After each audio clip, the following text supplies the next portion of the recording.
오늘 출애굽기 17장 8절에서 16절까지의 말씀으로 두 팔이라는 제목으로 함께 말씀 나누도록 하겠습니다. 기도하며 말씀을 준비하는 중에 하누리 교회에서 처음 와서 예배 드렸던 모습들이 떠오르게 되었습니다. 이번에 말씀을 준비하면서 기도를 하는데 이상하게 하누리 교회에 처음 와서 예배 드렸던 모습들이 하나하나 이렇게 떠오르기 시작하더라고요. 제가 15년도에 교육전도사로 처음 사역을 하누리 교회에서 시작하게 되었고요. 지금 세어보니까 횟수로는 8년 동안 사역을 하게 되었습니다. 다시 되돌아보니 저는 이 하누리 교회에서 사역을 처음 시작하였고 이 교회에서 안수까지 받았습니다. 그리고 얼마 전에는 감사하게도 결혼까지 하게 되었습니다. 8년 동안 있던 일들이 하나하나 떠오르는데요. 제 삶에서 중요한 순간들을 전부 다 하누리 교회에서 했더라고요. 제가 제 삶에서 이렇게 중요한 순간들을 평안히 보낼 수 있었던 것은 우리 훌륭하신 지사님들 그리고 권사님들, 장로님들께서 기도해 주셨기 때문에 이렇게 평안한 순간들을 보낼 수 있었던 것 같습니다. 8년의 시간을 되돌아보면 참으로 우리 귀하신 성도님들을 만나 뵙고 함께 신앙생활을 하는 것이 하나님께 정말 감사한 일이구나라는 마음이 들더라고요. 정말 세상 어디에 가더라도 우리 성도님들만큼 훌륭하신 성도님들이 없는 줄로 믿습니다. 우리 이 시간 서로 인사할 텐데요. 우리 훌륭하신 성도님들을 향해서 인사하겠습니다. 이번에 인사하실 때 어떻게 하실 거냐면 제가 지난번에 말씀드린 것과 같이 주머니가 있으신 분들은 주머니에 이렇게 손을 넣어주셔서 이렇게 하트를 꺼내시고 우리 주변에 계신 성도님들에게 사랑합니다, 환영합니다 하며 같이 인사하도록 하겠습니다. 사랑합니다, 환영합니다. 사랑합니다, 환영합니다. 네, 감사합니다. 참 이렇게 인사 나누실 때요, 우리 성도님들께서 환하게 웃으시는데 이 모습이 정말 아름답습니다. 우리가 이렇게 서로를 위하여 인사하고 환영하고 기도할 때 하나님께서는 이 모습을 기뻐하실 줄로 믿습니다. 예전에 어떤 제가 글을 하나 보았는데요. 예전에 어떤 글을 보니까 유럽의 기독교 상황이 어떠한지에 대해서 나오는 글이 있었습니다. 그래서 유럽에서 어떠한 상황이 있는지, 교회가 어떤 상황에 처해 있는지 글을 보니까요, 유럽은요 워낙 오래된 교회들이 많기 때문에 과장 조금 더해서 500년 된 교회는 저거 나이 얼마 안 됐구나라고 이야기를 한다고 합니다. 유럽에서는요 아까 말씀드린 것 같이 교회의 역사가 정말 오래되었기 때문에 500년이 되어도요 오래된 교회라고 이야기하지 않는다고 합니다. 그런데 유럽에서는요 이런 오래된 교회들이 애물단지가 되어버렸다고 합니다. 유럽의 교회들이 애물단지가 되어버리는 이유는 하나님을 믿는 기독교 인구가 많이 줄었기 때문이라고 합니다. 이제 교회 사람들이 모여 예배 드리지 않게 되니까 교회들이 더 이상 유지할 수 없게 되었고 교회가 팔리게 되어 술집이나 클럽, 도서관과 같은 문화생활을 즐길 수 있는 건물들로 변화되고 있다고 합니다. 그리고 요즘 더 대두되는 심각한 문제는 유럽의 교회들을 섬길 목회자들도 부족하다고 합니다. 하나님을 믿는 사람들이 줄기 시작하니 신학생들의 숫자도 줄기 시작한 것입니다. 그래서 유럽에서는요 지금 어쩔 수 없이 유럽에 신학 공부를 하기 위해서 온 아프리카 사람들 그리고 동남아시아 사람들, 유럽인들이 아닌 사람들이 와서 정착을 해 목회자의 직을 감당하기 시작했다는 이야기가 들려오고 있습니다. 유럽이라고 하면 가톨릭에서부터 개신교가 분리되어 나와 기독교의 꽃을 피우고 많은 신학이 만들어졌던 장소들 아니었습니까? 그런데 이제는 하나님의 말씀에 순종하여서 사역을 감당하고자 하는 목회자들이 사라지고 있다는 것입니다. 예배 시간에 말씀을 전해야 할 설교자들이 없고 맡겨진 양들을 양육해야 하는 목회자들이 점점 사라지고 있는 현실입니다. 이제 하나님을 믿는 사람들이 점점 없어지니 기본 몇백 년씩 역사를 가진 오래된 교회들조차 유지할 수 없게 되었고요. 그리고 유지할 수 없는 교회를 없애버리자니 이 교회들이 폐교가 되어버려 또 다른 문제를 발생시키기 때문에 이 교회가 팔지도 못하고 그렇다고 유지할 수도 없는 애물단지가 되어가는 상황이라고 합니다. 이러한 유럽의 상황은 참으로 심각한 문제라고 할 수 있습니다. 그런데 이런 유럽의 이야기를 들으니까요 어디 떠오르는 땅이 하나 있습니다. 바로 어디냐면 우리가 살고 있는 이 대한민국입니다. 우리나라의 기독교 상황을 살펴보면 유럽과 비슷한 상황으로 가고 있습니다. 벌써 교회들이 팔려서 술집으로 변한 곳도 있고 아니면 어디 이단에 넘어가서 멀쩡한 교회가 하루아침에 이단 교회로 변한 곳들도 생겨나가는 상황입니다. 그리고 청소년들의 복음화율을 찾아보니 3%대를 기록하고 있다고 합니다. 청소년 100명이 있으면 하나님 믿는 사람들이 그 중에 3명밖에 없다는 말입니다.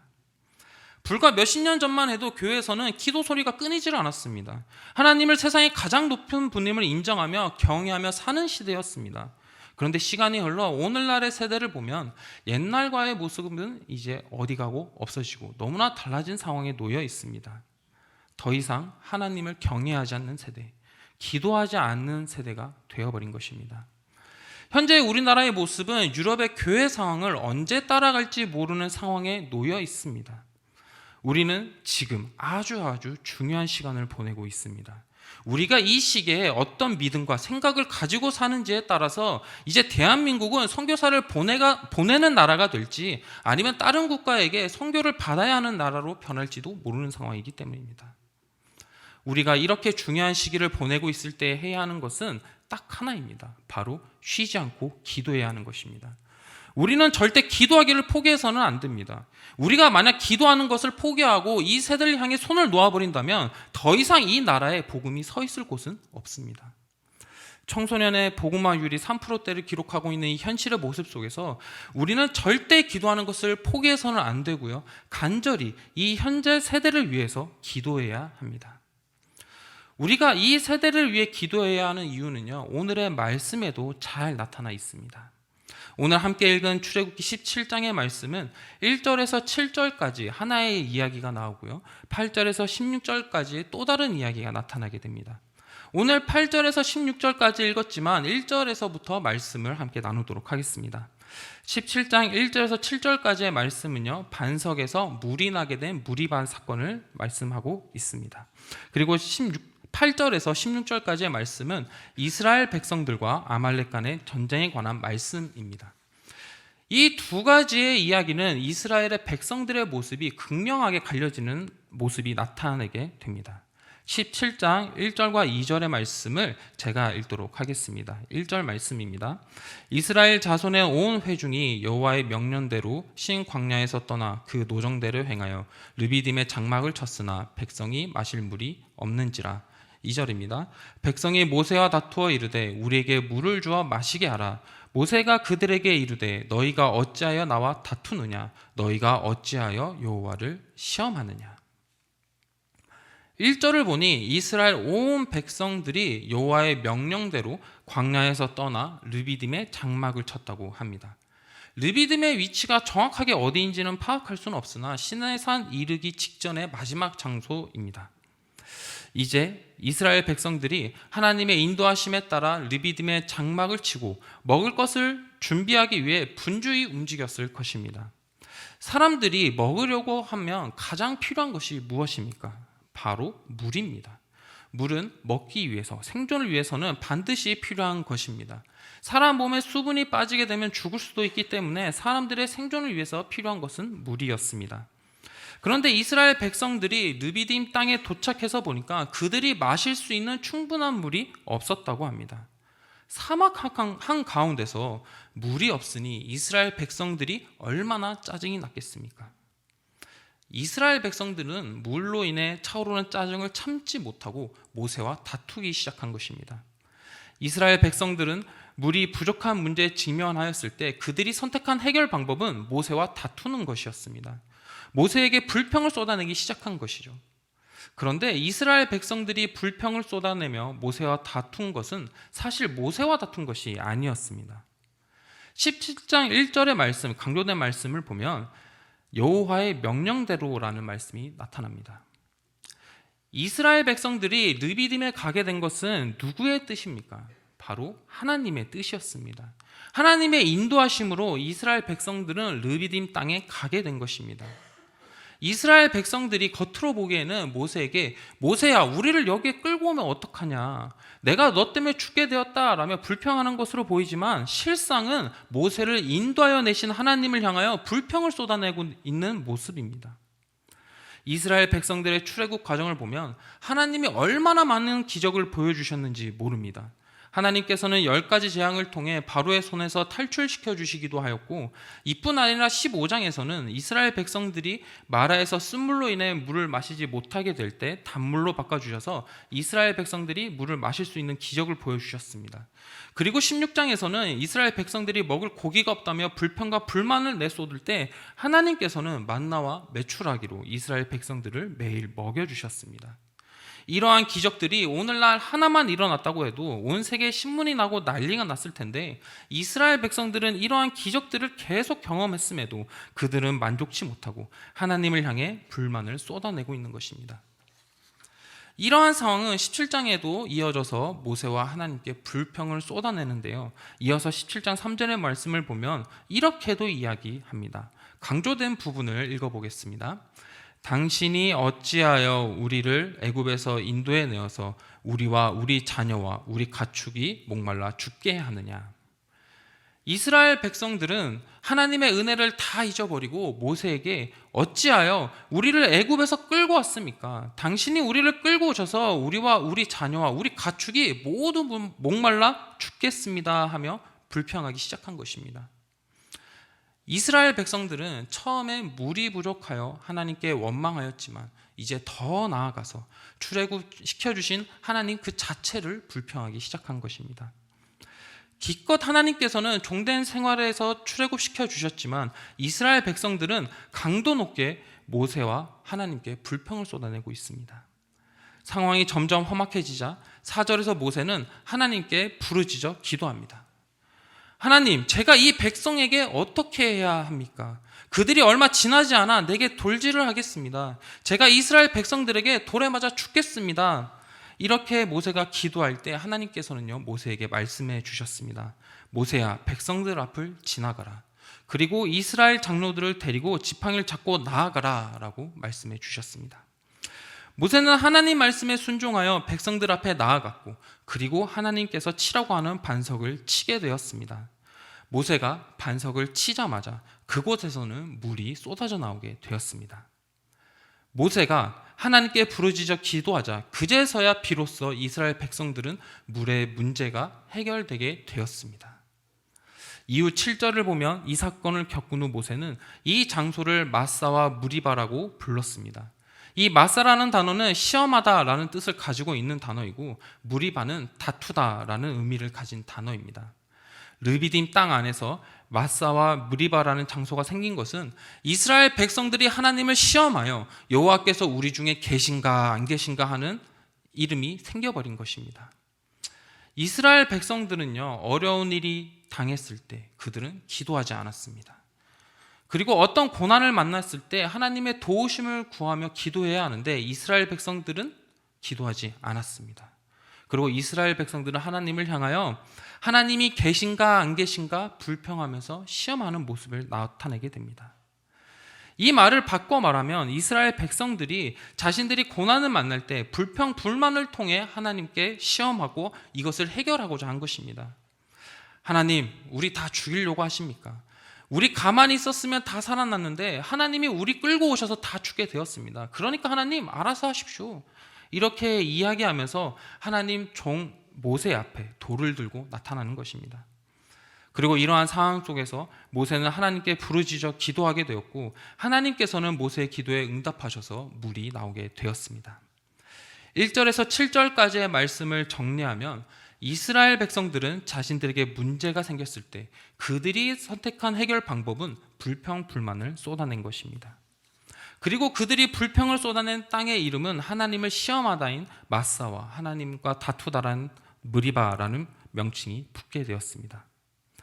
출애굽기 17장 1절에서 7절까지의 말씀을 묵상하면서 오늘날 우리들의 모습을 돌아보면 요즘 세상의 모습과 이스라엘의 모습이 똑같지 않습니까? 어떠한 일이 발생하고 어려운 일이 다가오면 기도하지 않습니다. 그저 하나님을 향해 불평을 터뜨리고 원망을 터뜨립니다. 어떠한 일이 발생되었을 때 우리가 하나님의 지혜로 잘 이겨내보자 하는 것보다 불평, 불만을 쏟아내는 현실의 상황과 너무나도 똑같은 모습을 나타내고 있습니다. 그리고 우리들 또한 스스로 이 땅을 마사와 무리바로 만들어 하나님을 시험하고 다투고 있지는 않습니까?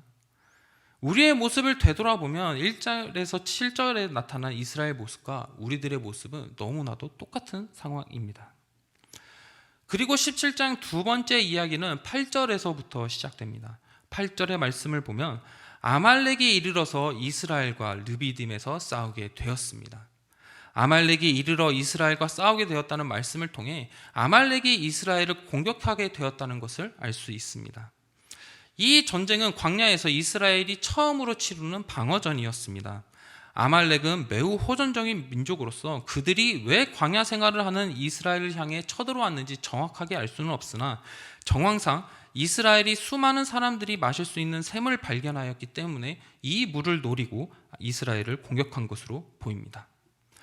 모세는 아말렉의 군사들이 쳐들어왔을 때 여호수아를 부르게 됩니다. 그리고 9절에서 이렇게 이야기를 합니다. 우리를 위하여 사람들을 택하여 나가서 아말렉과 싸우라. 내일 내가 하나님의 지팡이를 손에 잡고 산꼭대기에 서리라. 모세는 전쟁 때 여호수아를 지휘관으로 세워 전쟁에 출전시켰습니다. 그리고 본인은 하나님의 지팡이를 잡고 산꼭대기로 올라갔습니다. 여호수아가 이스라엘의 군사들과 함께 출전하여 아말렉의 군사들과 싸울 때 모세는 아론과 훌과 함께 산꼭대기에 올라갔습니다. 그리고 모세는 손을 들었습니다. 이 11절에서 모세가 손을 들었다는 것이 어떤 행동이었는지 말씀에 정확하게 나타나지 않지만 모세가 그동안의 사건이 일어났을 때마다 하나님께 기도했던 모습을 비추어 보아 이때 모세가 손을 든 것은 하나님께 기도한 것으로 볼 수 있습니다. 모세가 이스라엘 백성들이 전쟁할 때 손을 들고 기도하였는데 여기서 신기한 것이 모세가 손을 들면 이스라엘이 이기고 모세가 손을 내리면 아말렉이 이기기 시작한 것입니다. 모세는 자신의 팔이 내려갈 때 이스라엘 백성들이 패배하는 모습을 보았습니다. 그리고 모세는 열심히 자신의 팔을 들고 하나님께 기도하였습니다. 모세가 팔을 들고 기도할 때 한 가지 문제가 생겼습니다. 전쟁이라는 것이요, 한 10분 하고 너가 이겼다 하는 경우는 없습니다. 전쟁이 한번 시작되게 되면 몇 시간에서 며칠 동안 일어나게 됩니다. 모세도 사람이었기 때문에 오랜 시간 팔을 들고 있으니 팔이 아프고 피곤했습니다. 그래서 모세의 팔이 자신도 모르게 스르륵 내려갑니다. 모세의 팔이 내려가면서 이스라엘 백성들은 아말렉에게 밀리기 시작하였습니다. 그래서 모세의 팔이 내려가려고 할 때 옆에 있던 아론과 훌이 모세의 두 팔을 잡아주기 시작하였습니다. 아론과 훌이 모세의 두 팔을 잡고 함께 기도할 때 모세의 두 팔은 해가 지도록 내려가지 않게 되었고 그 결과 13절을 보니 이스라엘 백성들은 아말렉과 그 백성을 무찌르게 되었습니다. 그렇습니다. 모세가 기도할 때 옆에서 아론과 훌이 함께 모세와 기도를 하였기 때문에 이스라엘 백성은 아말렉에게 패배하지 않고 승리하게 된 것입니다. 만약 모세가 기도하지 않았다면, 아론과 훌이 옆에서 함께 도와주며 기도하지 않았다면 이스라엘 백성들은 아말렉에게 패배하고 말았을 것입니다. 모세가 하나님께 기도할 때 하나님께서는 기도에 응답하여 주셔서 이스라엘 백성들이 승리케 되었습니다. 그리고 이스라엘 백성들이 승리하게 되었을 때 하나님께서는 모세에게 아말렉과의 전쟁에서 승리한 것을 책에 기록하라고 명령하셨습니다. 그리고 모세는 르비딤 땅에 제단을 쌓고 여호와 니시라고 이름을 붙였습니다. 이 여호와의 니시는 하나님은 나의 깃발입니다. 하나님은 나의 승리입니다. 라는 고백의 이름이 르비딤 땅에 붙게 된 것입니다. 17장 두 번째 말씀은 우리에게 두 가지의 메시지를 줍니다. 첫 번째는 기도하라는 것입니다. 모세는요, 아말렉 군사들이 쳐들어왔을 때 이스라엘 백성들과 같이 하나님, 아말렉 군사들이 저희들에게 쳐들어옵니다. 차라리 우리를 인도하시지 않으셨다면 저는 여기서 죽지 않았을 것입니다. 라며 불평과 불만을 던지지 않았습니다. 그저 모세는 하나님의 지팡이를 들고 산 위에 올라갑니다. 그리고 기도합니다. 모세가 기도할 때 하나님께서는 모세의 기도를 응답하여 주사 아말렉과의 전쟁에서 승리하게 된 것입니다. 그리고 두 번째 메시지는 함께 기도하라는 것입니다.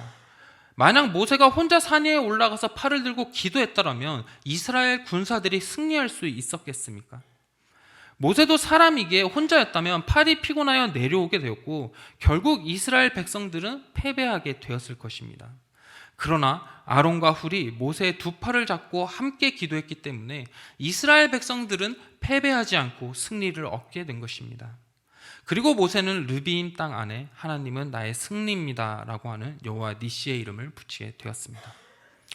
아까 르비임 땅에는 하나님과 다투고 싸웠다라고 하는 마사와 무리바의 이름이 붙었지만 이제 르비임 땅에는 여호와는 나의 승리입니다 라고 하는 여호와의 니시의 이름이 새롭게 붙게 된 것입니다. 이스라엘 백성들과 모세의 차이는 무엇입니까? 이들의 차이는 딱 하나입니다. 바로 기도하였느냐 기도하지 아니하였느냐입니다. 이스라엘 백성들은 문제를 만났을 때 불평과 불만을 쏟아내기에 바빴습니다. 그래서 그들이 거하고 있는 르비딤 땅에 마사와 무리바라고 하는 하나님의 영광을 가리는 이름이 붙게 되었습니다. 그러나 모세는 이런 백성들의 분위기에 휩쓸리지 않고 그는 기도하였습니다. 그리고 모세가 기도할 때 두 동역자가 함께함으로 인해 그 르비딤 땅에는 여호와는 나의 승리이십니다 라고 하는 여호와의 니시라는 이름이 붙게 된 것입니다. 그렇습니다. 우리가 두 팔을 하나님께 들고 기도할 때 하나님께서는요 마사와 무리바라고 하는 오명이 붙은 땅을 여호와 니시라고 하는 영광의 이름으로 바꿔주시는 분이 하나님입니다. 그렇게 우리는 어떠한 문제를 만나게 되었을 때 어떠한 고난을 만나게 될 때 오늘의 말씀을 기억하며 하나님께 기도해야 합니다. 우리가 하나님 앞에 두 팔 올려 기도하면 하나님께서는 우리가 기도하는 이 땅을 여호와 니시, 여호와의 승리입니다 라는 고백이 나오는 땅으로 변화시켜 주실 줄로 믿습니다. 이제 말씀을 마무리하고자 합니다. 말씀을 시작할 때 우리의 모습은 유럽교회의 모습을 따라가는 상황이라고 말씀드렸습니다. 우리나라의 교회의 모습이 유럽교회의 모습과 같이 변하는 이 상황이 우리들에게 마실 물이 없어 고난당하는 상황, 아말렉이 쳐들어와서 칼이 들이미는 이스라엘 상황과 같은 고난과 역경으로 우리에게 다가오고 있습니다. 그렇다면 우리는 이러한 상황 가운데 어떤 선택을 해야 할까요? 우리는 기도해야 합니다. 그리고 우리 성도님들 주변에 믿음의 동력자와 함께 기도해야 합니다. 우리가 쉬지 않고 기도할 때 그리고 믿음의 동력자와 함께 포기하지 않고 하나님께 기도한다면 하나님께서는요 지금 마사와 무리바와 같은 이 땅을 여호와 니시 하나님의 승리가 선포되는 땅으로 바꿔주시고 변화시켜 주실 줄로 믿습니다. 우리 사랑하는 성도님들은 오늘의 말씀을 꼭 기억하시고 항상 기도하셔서 마사와 무리바와 같은 이 세대를 여호와 니시의 세대로 바꾸시는 우리 성도님들이 되시길 예수님의 이름으로 축원합니다.